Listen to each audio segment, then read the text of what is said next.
I'm Carey Oppenheim, and I'm at the Nuffield Foundation, and as Tim mentioned earlier on, I work on cross-cutting projects and have been focused on the early years, but I'm also now focused on thinking about what it means to be grown up, ? So I'm delighted to welcome you to this session, which is about transitions to adulthood. We have a highly experienced panel here, gathered to reflect on how young people are navigating that transition and dealing with the uncertainties that Tim set out so clearly in his opening remarks, and what needs to change to support young people in this key phase of life. So I'm going to begin by setting out the context for our discussion, followed by what we've called lightning presentations from our speakers, and then there should be plenty of time for discussion between ourselves, but also with the audience. So there's a great deal of public conversation about Gen Z. A common refrain is, this time it's different. But we need to be skeptical about these four words. Risks, uncertainties, change, fears, freedoms, these are the stuff of adolescence and early adulthood. They're long-standing. We don't yet know whether these changes or insecurities are new or greater than those for previous generations, or how they're manifesting themselves. And two obvious examples of this that are very present in the public consciousness are the digital revolution and social media. Are we in the midst of a moral panic, or should we be really worried about their impacts? And the evidence is complex and mixed, and there's still major gaps in that evidence. COVID, of course, and social and emotional development, but will this turn out to be long-term scarring or not? There's now a substantial body of work on the notion of emerging adulthood, and the 5 traditional markers of adulthood are on this slide here. Let's take one example, living with parents. We can see now that 28% of 18 to 34-year-olds were living with their parents in 2023. That's up from around 25% in 1997. But interestingly, there's some quite marked gender differences for the upper end of this age range. So when we see 15% of men aged 32 living with their parents compared to 4% of women. These numbers reflect an increasing trend over the past couple of decades, with the ONS identifying living with parents as the most common living arrangement for young people aged 18 to 34. We also know that home ownership is happening much later, if at all. But it's much more than just later transitions. The literature on youth transitions have adopted new metaphors to explain the uncertainty and risk that young people today face. So the yo-yo model, shown here, captures the multiple possibilities around the transition to adulthood, such as alternating between work and employment or moving in and out of your parents' home. Others have used the pinball metaphor, which captures the uncertainty experienced by young people, recognizing that some stages involve taking major risks with uncertain and unpredictable outcomes. In the grown-up program of work that we're embarking on at Nuffield, we focus on the decade between 14 and 24. But as you'll see from the data and the conversation, the age range which marks the transition to adulthood can range more widely than this. So I'm just going to share a few indicators of insecurity to illustrate trends. They highlight potential areas of concern, but really just to emphasize, these are just a snapshot to contextualize our conversation. So this slide is not a measure of living standards, but is a measure of child poverty. It's a relative measure after housing costs.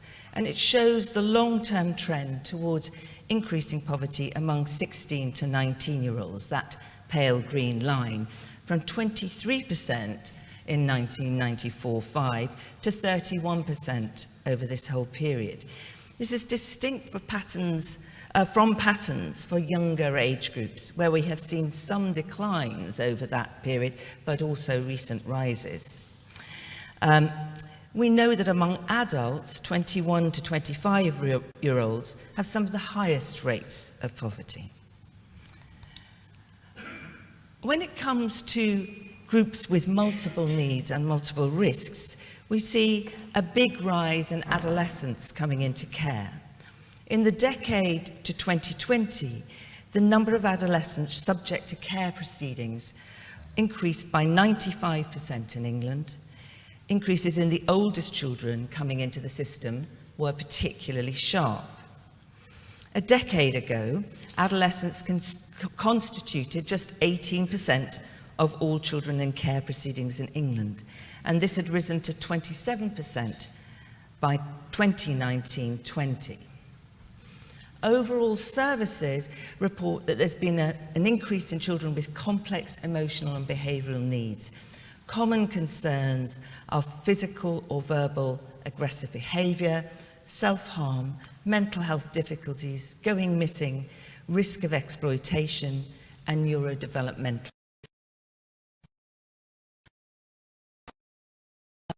The rise in mental health difficulties. That too, of course, has generated much concern, some policy and social commentary. But this slide on the prevalence of common mental disorders shows the importance of the differentiated impacts, with the evidence that young women are faring worse, with a particularly sharp rise in the last 2 years. And all of this will be familiar to you. An estimated 11.6% of young people aged 16 to 24 are NEET, not in education, employment or training, and this percentage has remained relatively steady since 2015, with the exception of COVID. In England, there's been a recent significant uptick in NEET rates at the age of 18, and in 2022, 15.9% were NEET, the highest rate since 2009. This slide is really just to make the point about thinking about intersections and interrelationships between different factors. The Resolution Foundation took a look at the number, proportion of 18 to 24-year-olds who are economically inactive due to ill health, both physical and particularly for young women. So, to understand the insecurities as well as the opportunities for young people, it's vital to capture both their common experiences, so are there things that feel common to this current generation and Generation Z, but as well as unpacking the differences by group. So we've talked about gender in these last few slides, but of course there are vital differences by ethnicity and by place and disability and the intersections.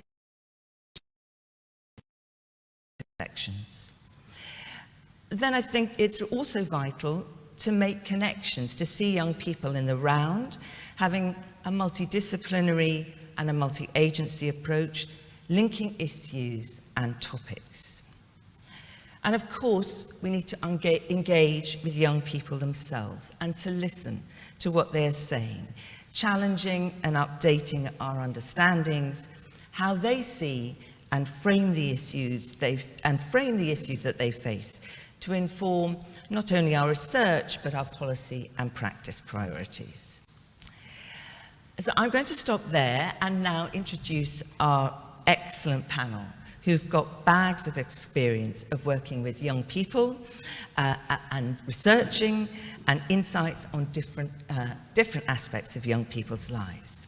And I'm going to introduce them in the order in which they're going to speak.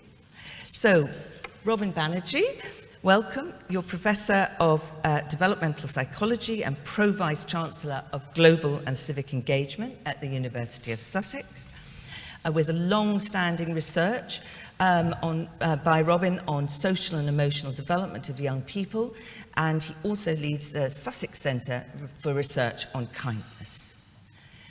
Kadra Abdinasir is Associate Director for Policy at the Centre for Mental Health. She leads the Centre's policy work to drive mental health equality across the life course.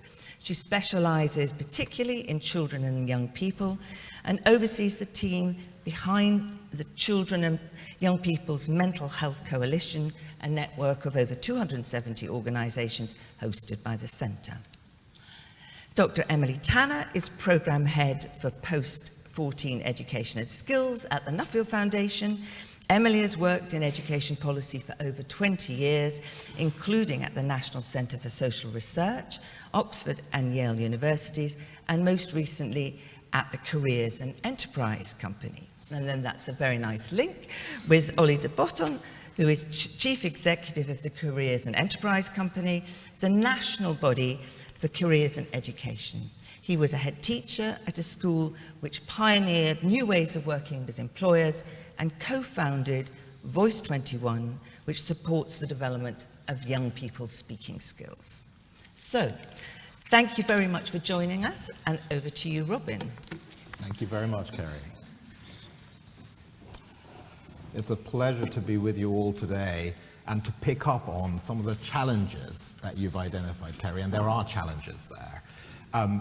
My background is in developmental psychology, and I suppose I want to come back to something that we were talking about just before the break, which is that very often we tend to see growing up as an individual project, and we need to get past that and recognize a collective endeavor, because that's a place where there are problems, but there's also a place where we can find solutions. So I want to think a little bit about what happens when we look at the topic of mental health and well-being in children and young people, thinking about the foundations that are laid in the journey to adulthood. And I suppose one of the things I want to pick out is that when it comes, maybe especially to mental health, we often fall into a trap of individualizing the issues. We tend to think the job is to work out which individuals have mental health difficulties or are at risk of mental health difficulties, and then try to figure out what we can do in order to fix those individuals. The individual project seems to become especially prominent in the case of mental health. And yet everything we know from decades and decades of research tells us that the socio-relational context matters.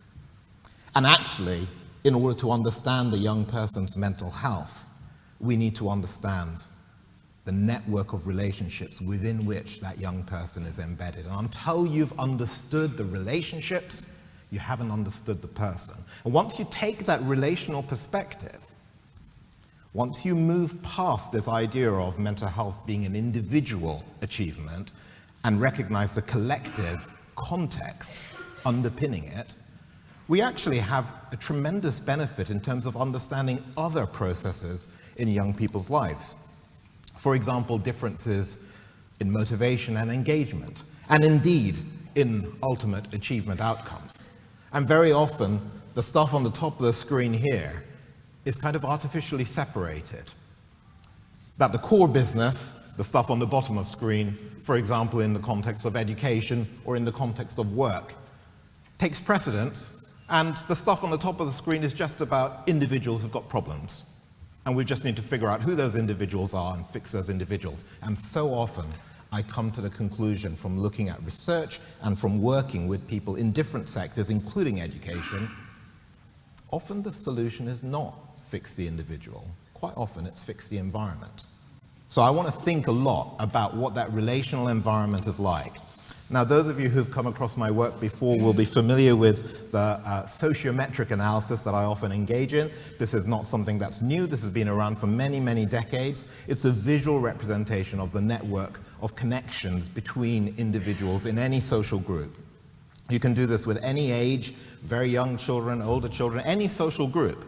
The arrows here simply indicate who children most like to hang out with, We asked the children directly, or the young people, adolescents, whatever age, who do you most like to hang out with? And you can see the remarkable variation. This is only a snapshot in time, and I don't want you to get too hung up on the labels. These are just based on statistical cutoffs. But I want you to think about what it means when young people are saying, actually, this matters in my life. Who I'm connected with at any given moment matters in my life. And you can see someone like, these are all made-up names, of course, someone like Nadia, many arrows pointing to her. Many kids say they won't want to hang out with her. But then look at Rio, who says, I most like to hang out with Joseph, Chris, and Nathan. Not one of them nominates Rio back. And in fact, Rio hasn't received any positive nominations from anyone else in that social group.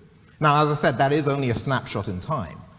But we need to recognize that those patterns of relationships are being carried with an individual throughout their lives in every situation, and we can't simply say, hang it up at the door, because now we're going to focus on our lesson, or now we're going to focus on our professional work. Our relationships matter. So over the last 20 years, maybe a little bit more than that, there's been a growing interest in the topic of social and emotional learning, and in particular, recognizing that social and emotional development is a core part of school experience, not a peripheral thing, not just for a few kids who've got difficulties, but a core part of what makes a school environment work for everyone. And you can see, this is from the Collaborative for Academic, Social and Emotional Learning. Their graphic presents a range of different skills which are being developed through the life course, and frankly, every one of us right now is in the process of developing these skills and exercising those skills and getting feedback on these skills. Self-awareness, self-management, responsible decision-making, social awareness, relationship skills, all of these things we're exercising as a way of navigating this complex social world that we inhabit. And yet you can also see from the labels that have been added at the top of this graphic, this is not just about an individual child. You don't point to an individual child and say that all of these skills and the health that results from these skills is just residing inside that child. Nor more do you say that those problems with those skills or the problems with health, ill health, are residing inside that child's head. It's us. It's together. It's the environment we create together in classrooms, in the school as a whole, in communities, in families and households, all connected together. A lot of the research that I've done over the years has focused on the development of these skills, and one of the things I've tried to do in the context of my own research is to show how deeply they're embedded within the everyday social context of school life. And you can see here the curriculum for Wales, which was beginning its rollout 2022. It's still at an early stage, but there's been a lot of work going into it. You can see here, it's taken a very important step in recognizing health and well-being right at the central dimension of this new curriculum. It's on the same level as science, technology, humanities, literature. For a few kids, it's for all of us.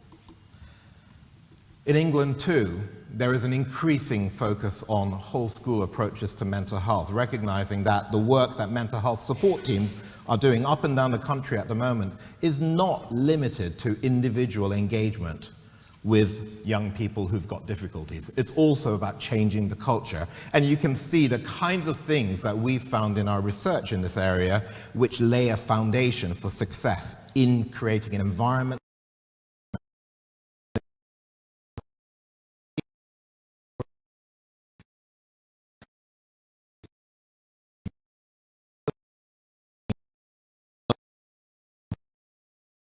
the bottom right. A lot of it is about working in partnership. All the systems are interconnected. They all make a difference to the relational network within which every young person is developing. And you did mention kindness. I just wanted to flag that. I came into this through my work in schools, but actually there is so much to be said about how we create a culture of kindness. Sussex is a very interdisciplinary university, always has been, and I found that my work on kindness in schools had now been taken up by colleagues. We've now got them in the steering group, in the business school, in healthcare settings, in law and politics, in international aid and development. There is something very special that comes when you look at your area of work through the lens of kindness. And I wanted to end by talking about the creative arts, because we have done a lot of work focusing on how the creative arts makes a difference for young people. This was a particular project that we did some years ago, where we followed young people who had been excluded from school, all in a pupil referral unit, who took part in a theatre project. And I just wanted to give you a couple of quotes to think about what kind of an environment was created in the context of working on this theatre project. This is one of the young people talking about the theatre director.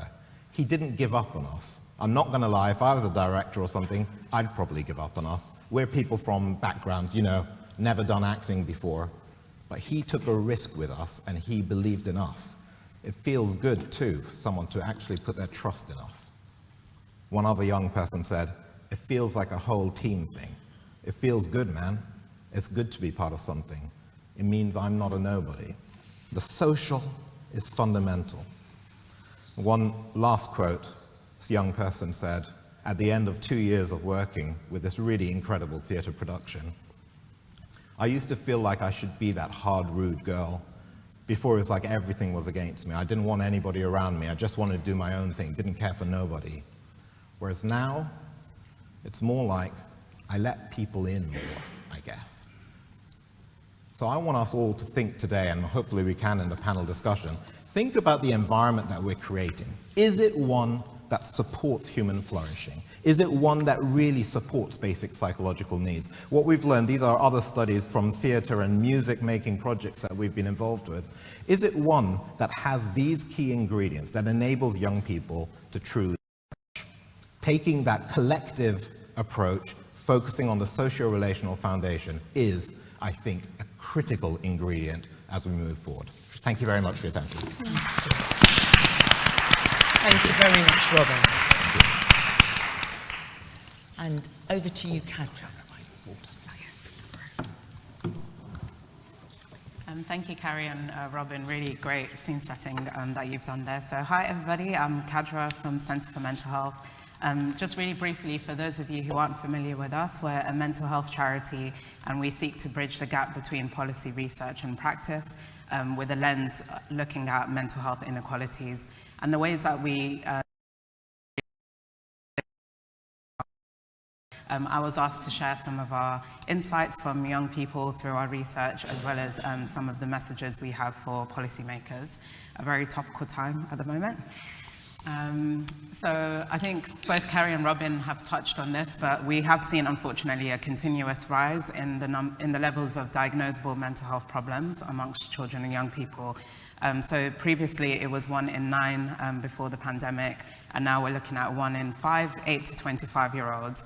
The figure is slightly higher for older adolescents and young adults, so nearly a quarter of them reporting levels of distress.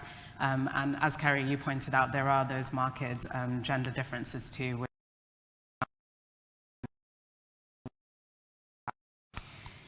Another inequality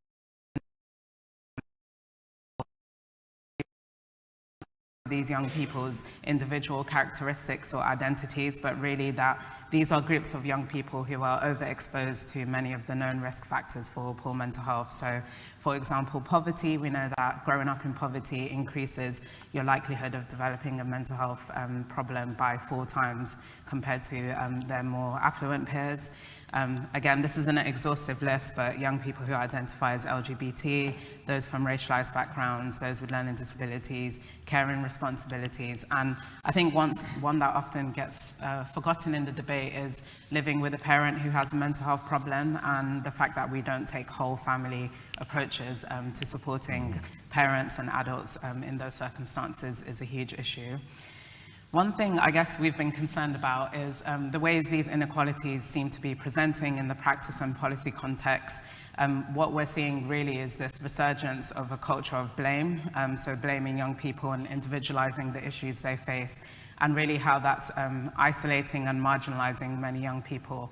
And also parents and carers too, lots of conversations about, for example, in the education sector, a breach of a social contract between parents and schools and colleges.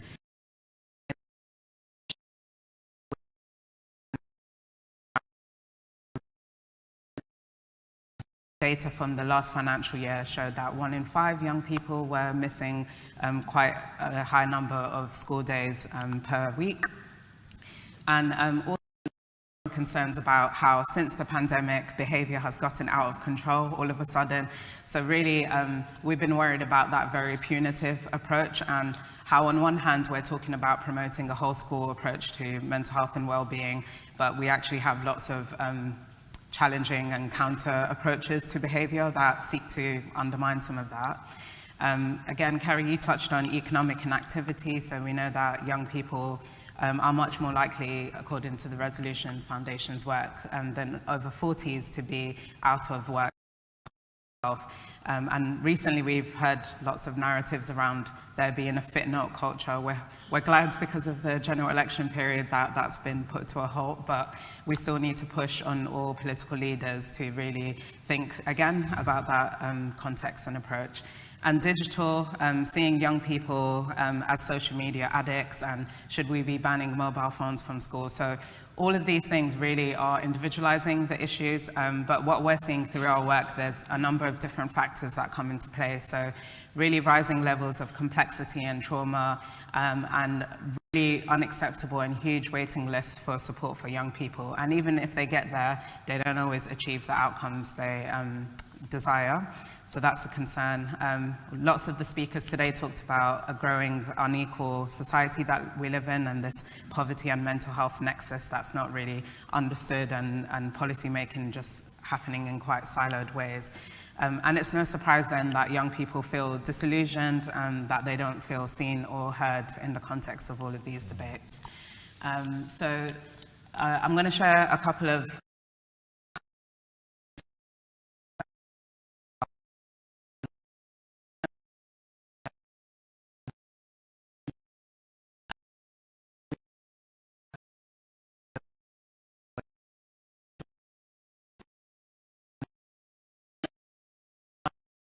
really interesting was the experiences of young mums, and actually they're being a group that was hardest hit by the recent pandemic, but their voices being completely missing, and they falling through the crack of adult services and children. Transitions in mental health is something that's been documented for decades. There's a 2004 review of children and young people's mental health services that really recognized a cliff edge of support. But here we are 20 years later, and children and families continue to tell us the same thing. So Carey, you touched on that period of transition being that time where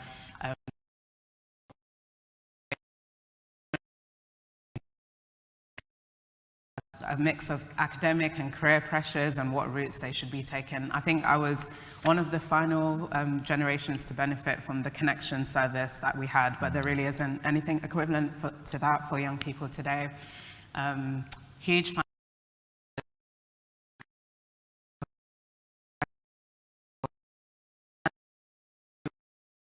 accessing mental health provision into adulthood, and really finding it difficult to navigate the systems. And actually, this is something we hear from professionals and parents alike too. So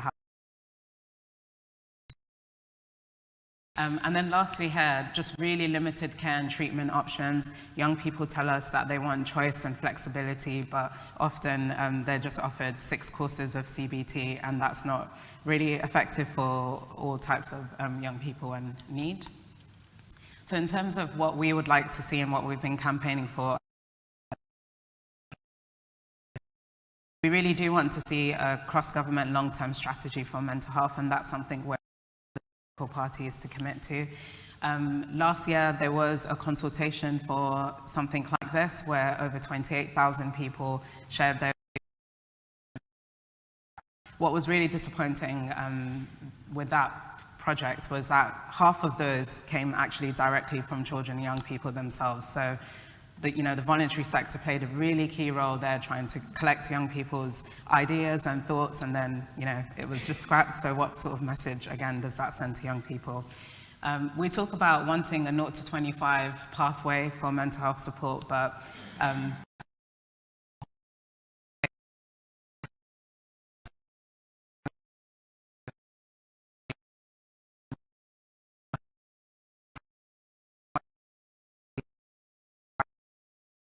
universities and access to work and skills opportunities. And then lastly here, we've had a campaign called Fund the Hubs, which is something we co-designed with young people, and we've been calling for a national rollout of community-based one-stop shops for young people up to the age of 25, where young people can get support, but also crucially information and advice for things that relate to their mental health and well-being, such as housing, employment, or education. We do have some of these services, about 60 of them across the country, but they're very poorly funded and not available consistently. And moving beyond that, we worked with our partners in the sector to develop this vision paper, so taking the insights we got, set out a vision for what constitutes a mentally healthier nation. And so this is really about a lot of the things we heard today about addressing the causes of mental ill health, so tackling poverty, inequality, thinking about inequalities as well, and really here, one of the things we've been pushing on is championing the physical health needs of people with mental health problems. So often we see an overshadowing of needs, and we need to see people as a whole. And then lastly, ensuring that people have access to timely support within the community, right the way through to crisis care. But thank you, everyone. Thank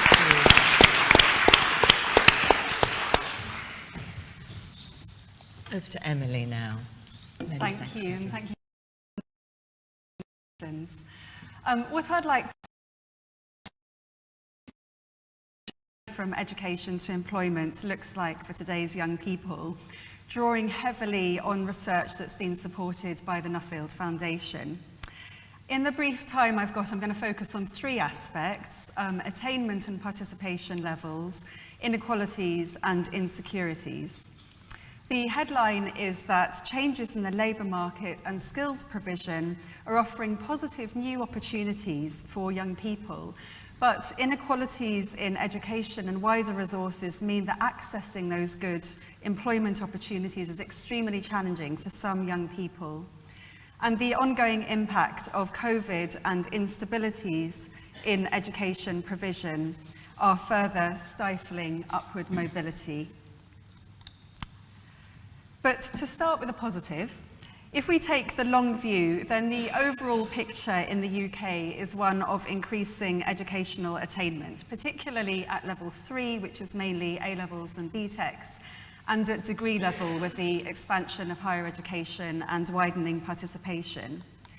As you can see here, 49% of 22 to 30-year-olds in England have a degree level qualification, and that's 46% in Scotland and 41% in Wales and Northern Ireland.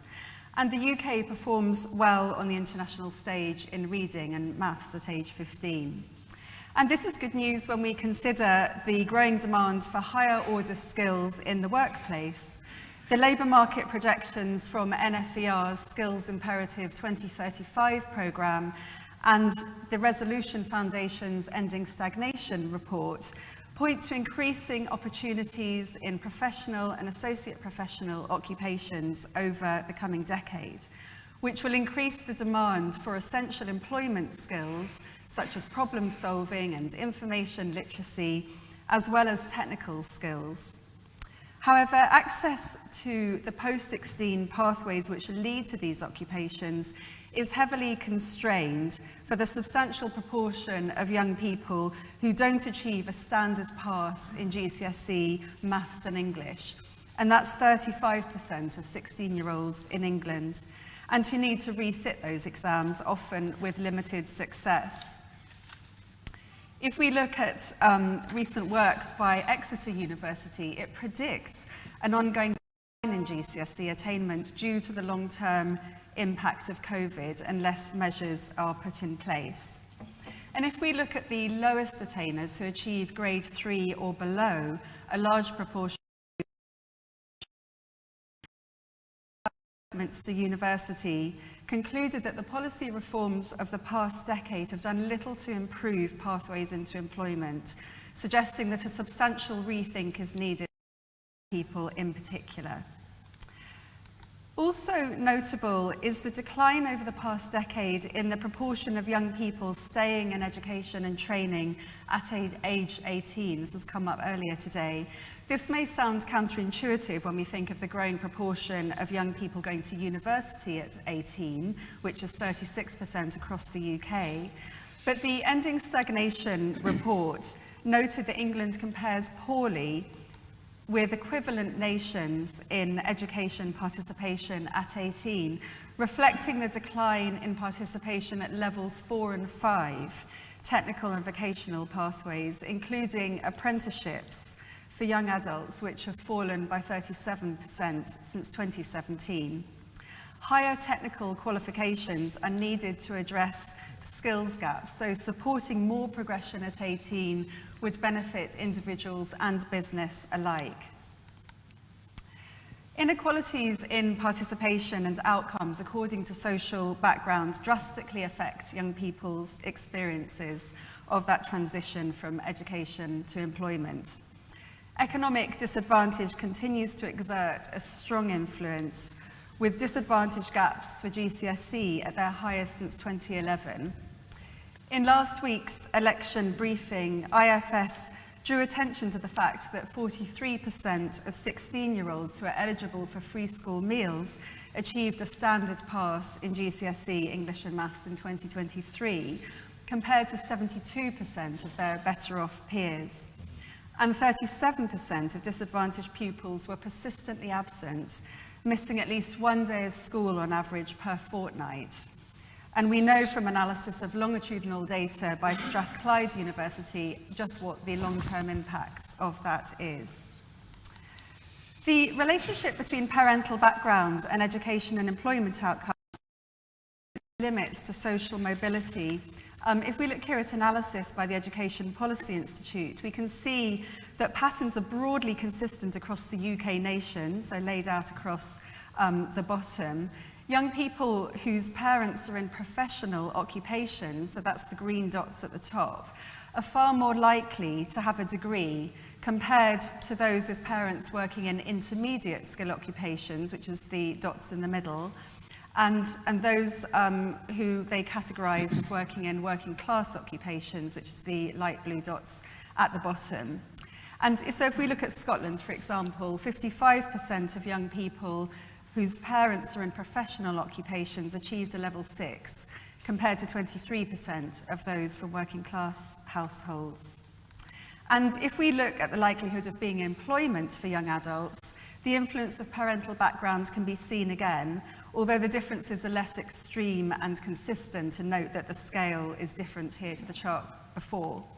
In Wales, the proportion of young people in employment was 82% for those from professional occupation backgrounds, compared to 71% of those from the working class households. These differences aren't fully explained by attainment. Some really interesting work from UCL on occupational mismatch finds that students from low socioeconomic status backgrounds tend to undermatch, meaning that they enter lower qualified and lower paid occupations compared to their similarly achieving peers from wealthier backgrounds. A large part of this gap remains even when comparing young people who've had similar post-16 education, pointing to other barriers in accessing good employment.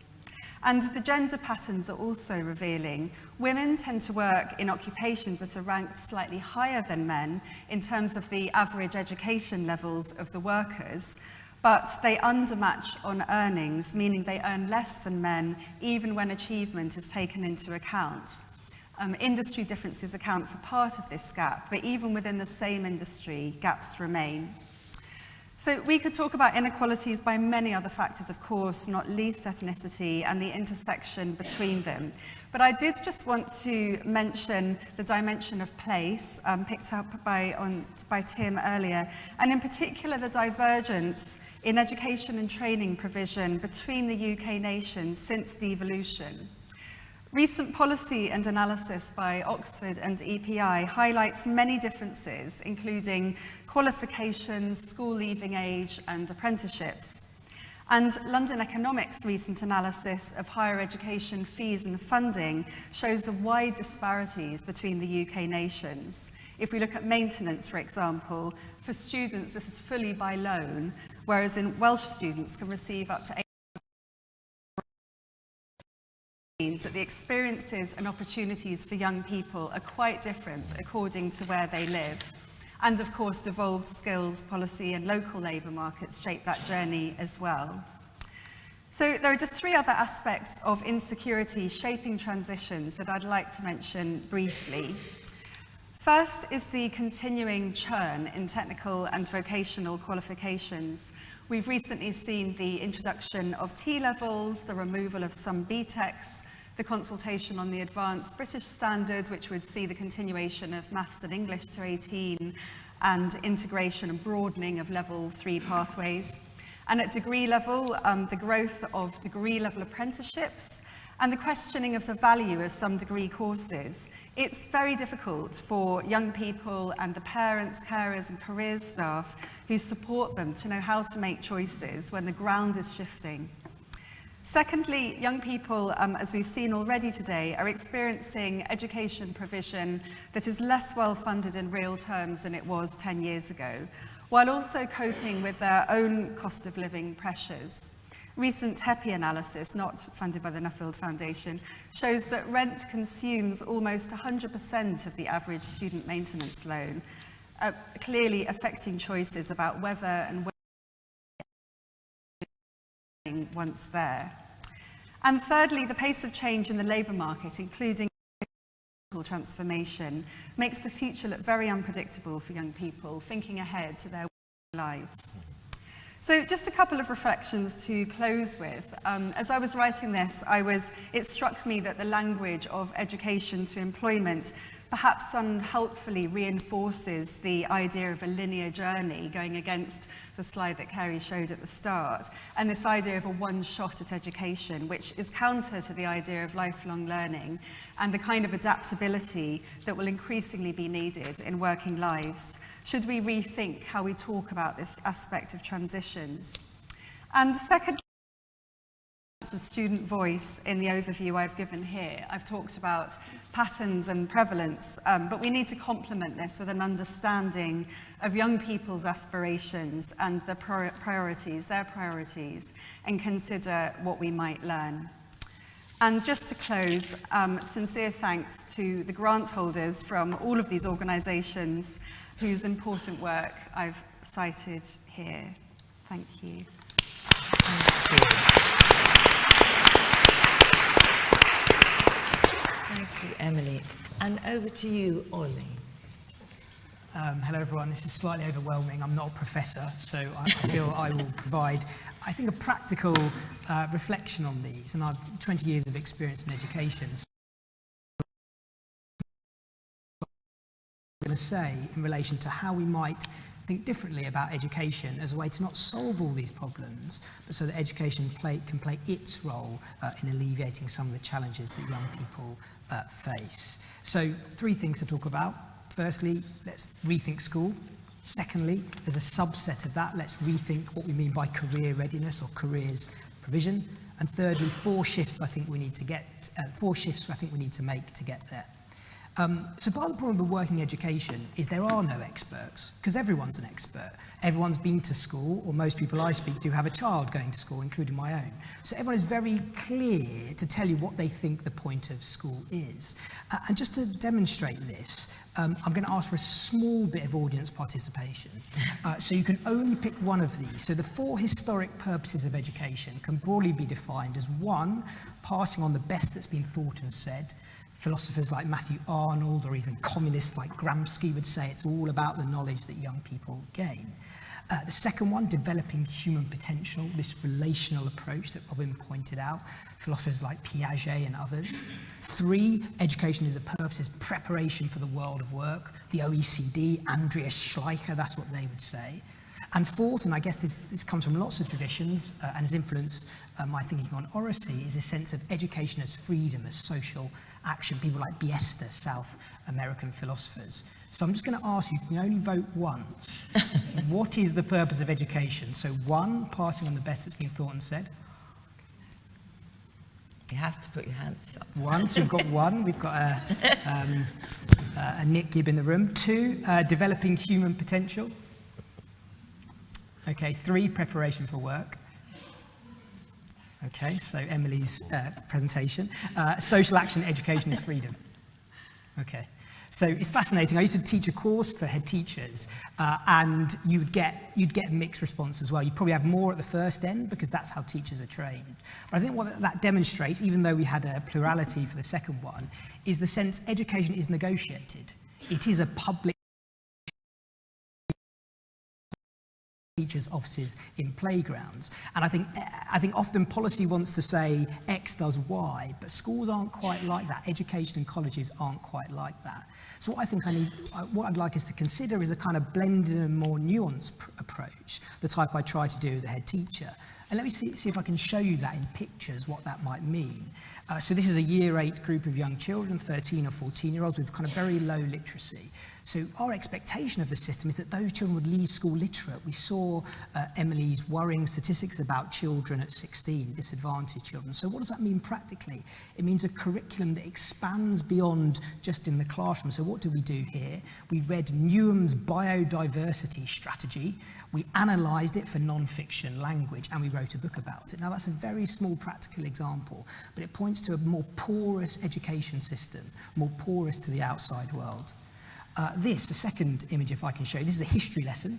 The homework was done before, and we were discussing it on what's called a Harkness table. So young people learning at home and bringing it to the classroom and using expression, oracy as part of their learning. And they're learning 2 things here. They're learning the history, but they're also learning how to interact, how to be relational. This question of social and emotional well-being is absolutely central to schools in many ways. It's their values, it's their pastoral systems. This is an assembly, this is a year 3 assembly. Young people are speaking in assembly and are speaking.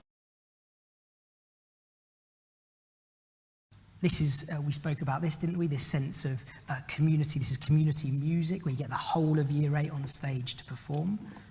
And here, this is at 14, this is how we reinvented work experience. We did it instead of a 9th GCSE, young people out in the world of work.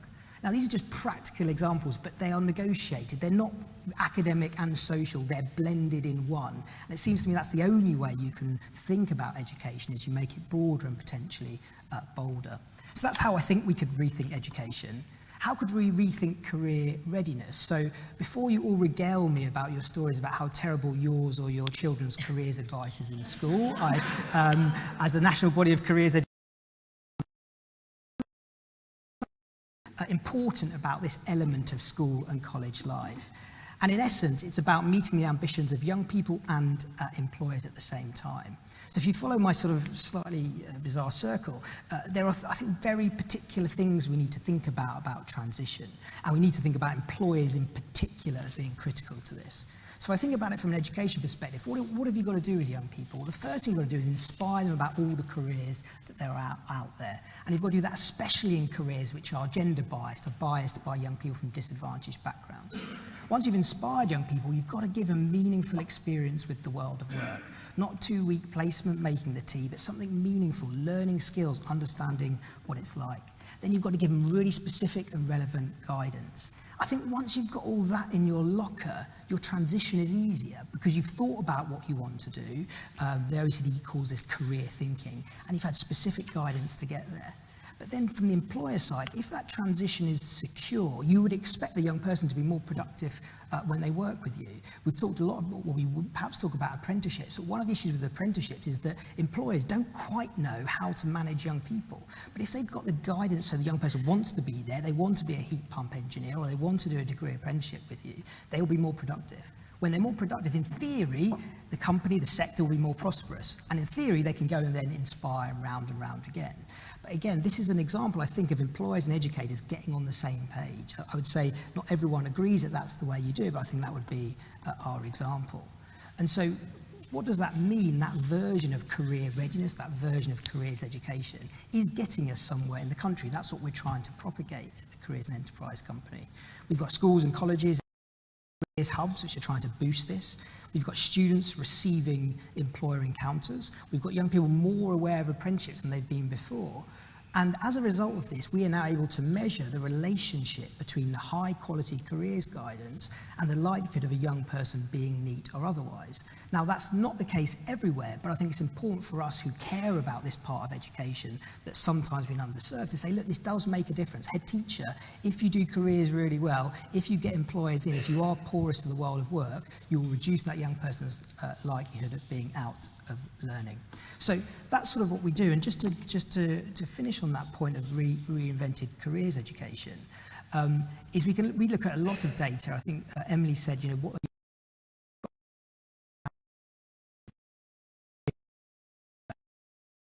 kind of what do they think about careers. And what is absolutely fascinating is a school that is more porous to the world of work does incredible things for perceptions of young people.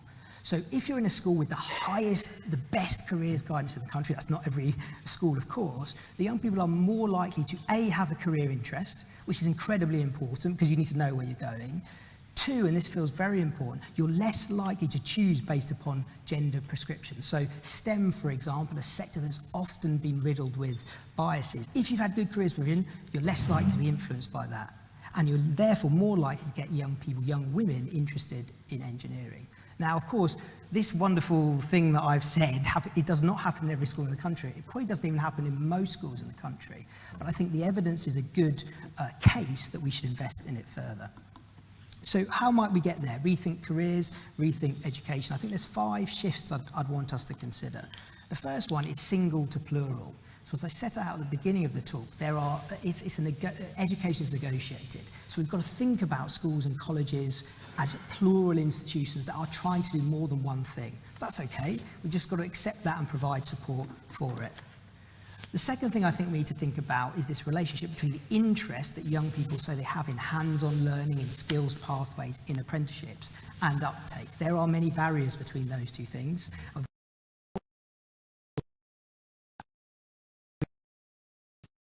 We're on a secure, high-quality technical pathway that's setting them up for life. We've got to think about, at the moment we think about institutions, we've got to think about a system, and that's incredibly important when it comes to transition. So school to college, college to university, college to work, all those things involve often institutions working with different incentives. So we've got to find a way that we've got incentives to work together. I think data is part of the answer, but there are other answers too. And then, of course, we need an equity lens, some to all. So all those young people who are receiving brilliant education, a holistic education, who are receiving a brilliant careers offer, it's not everyone, and therefore inequalities could be exacerbated. So, am I time up? I'm time. More or less. More or less. So let me just. So I had some other practical examples, but I'll just leave with one, which is this. So this, our work, we go around the country. I've got the extraordinary privilege to see employers, schools, curriculum all over the country. And I show this picture because this is a special school, in Westminster Special School, just east of Birmingham. On the left, you've got the DPD, the Logistics Company Outreach Manager. In the middle, you've got a current student in that special school. And on the right, you've got an apprentice who came from that school. And that's how it should work. Everyone working together, giving to the world of work, securing transition through a high-quality school that's porous to the world of work, that's interested in each individual child. And I heard recently that young person there has gone now to be an apprentice at the organisation again. So it's that sort of sense of transition, which is possible, daunting but possible, that I think we should look at. Thank you.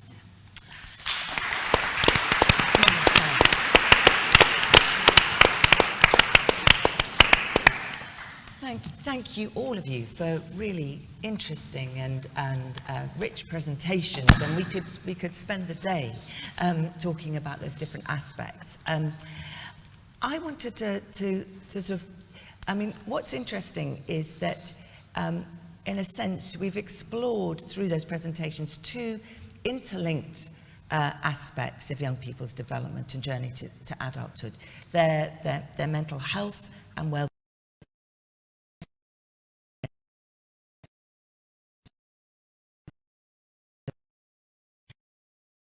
And I was really struck.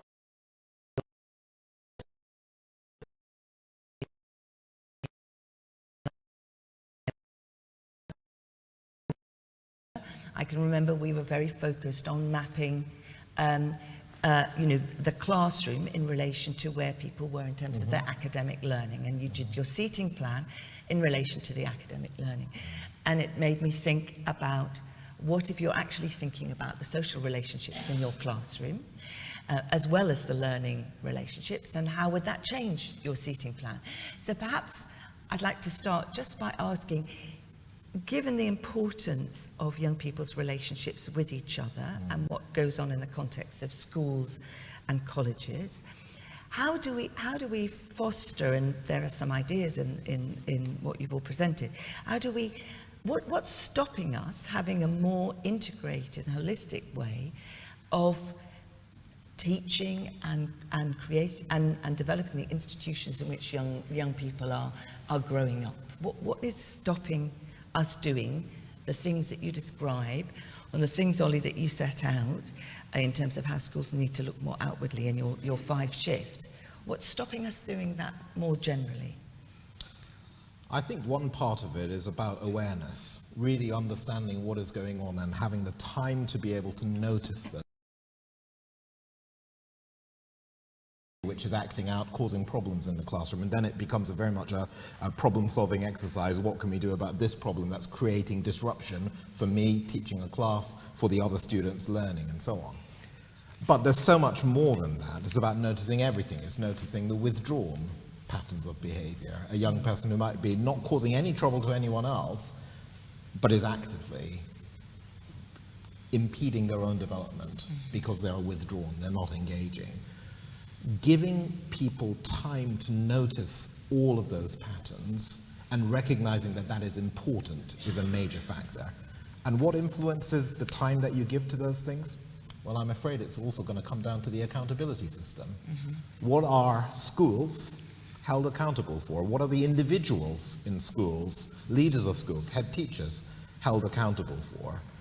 And sometimes that can drive patterns of behavior which orient towards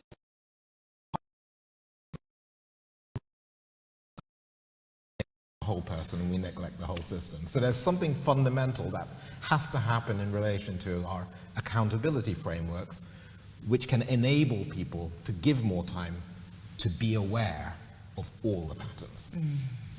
That's really interesting. I just wondered, Ollie, as a former head teacher, but also obviously in your current role, what do you think is sort of impeding this more rounded picture, and are our accountability mechanisms not built for purpose? Well, I think the big debate in education, as I understand it, is between institutions that are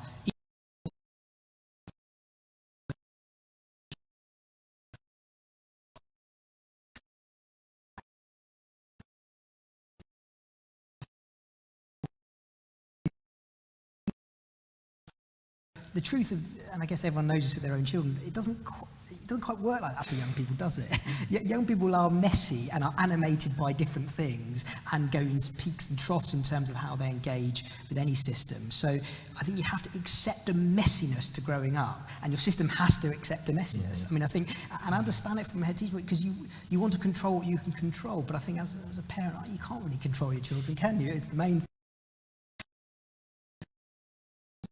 So I think you've got to have a messiness, and I think the messiness starts from a sort of strength deficit-based system. So every child I've ever taught, I don't know if you agree with this, Carey, has got a strength. They will have a strength. And if you think the job, particularly at primary school, is to find it, then you reorientate your curriculum in a very different way, I would say. Yeah. Interesting. Let's just pick up the points around for children who are particularly vulnerable, who might be excluded or have experience of exclusion. Kadra, when you were talking about that, you talked about sort of unmet needs and experience of trauma. We had the slide about the rate of increase in older children and adolescents being in care proceedings. We know that special educational needs and disabilities, there's been a really sharp of people who are identifying or are identified as SEND. And I wondered, to what extent do we know and understand what's going on in terms of that rise in complex needs? What do you see as kind of as driving that? And then we could talk about the response to that. Yeah, really great question, thank you. I guess what I would say, we focused a lot on the education system, but more broadly, all the systems and services around children and families are really in crisis, to put it honestly, in terms of workforce shortages, resources and funding. So there's almost like a knock-on effect with the SEND system or the mental health system expecting the education system perhaps to pick up the slack, when really I think they will need to be working much more closely together and thinking whole child, whole family, whole community. So firstly, I think we're missing a trick in terms of like planning, communication and integration in terms of provision. And again, this isn't anything new. We've known a lot of this for some time. We hope certainly with the move towards integrated care systems at the sort of regional and local level within health systems, that will help encourage more of that joined up thinking and planning. And yeah, I think so. Yes, that's really helpful. Do you, I mean, again, either Emily or Ollie, do you think that we understand what's going on in terms of the data, and that and obviously, and you had your example, Ollie, at the end of working with a child from with particular needs. What do we need? What is going on, and what should we be doing about it? You are the expert.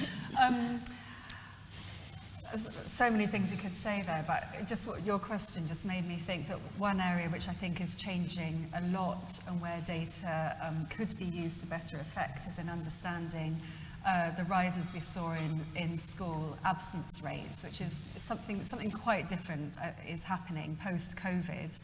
We saw them obviously rise during that period, but they've remained really persistent. And so it means that there are some young people, and weighted towards those who are disadvantaged, who are really missing out on a lot of school.